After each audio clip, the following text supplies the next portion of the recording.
Hi everyone, this is Theo here. Today I'm going to sketch my pocket palette. This is a pocket palette that I bought locally, but it's also sold online.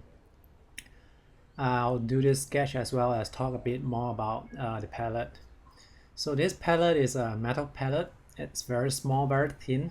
It's actually thinner than my own wallet.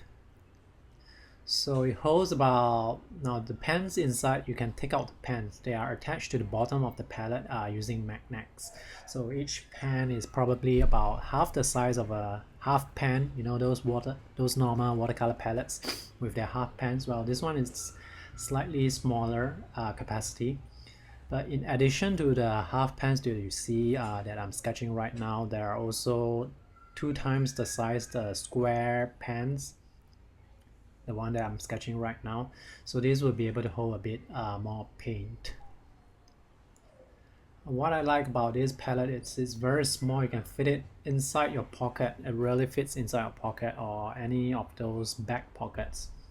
The extra pens are sold separately on the website.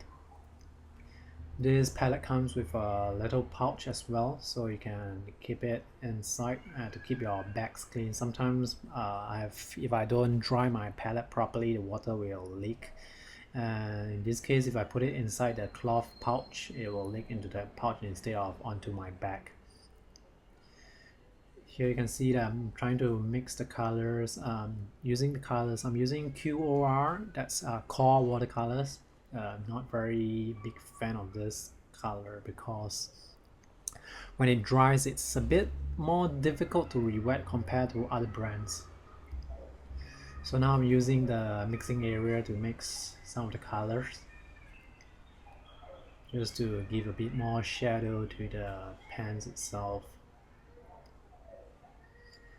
The material of the palette, I'm not sure what material it is, but on the surface it's very high gloss, so you can use it as a mirror if you want to. One thing you have to take note is you should probably clean the palettes, the bottom of the palettes, once in a while. As I said, I bought this about 1 year ago. I haven't used it since.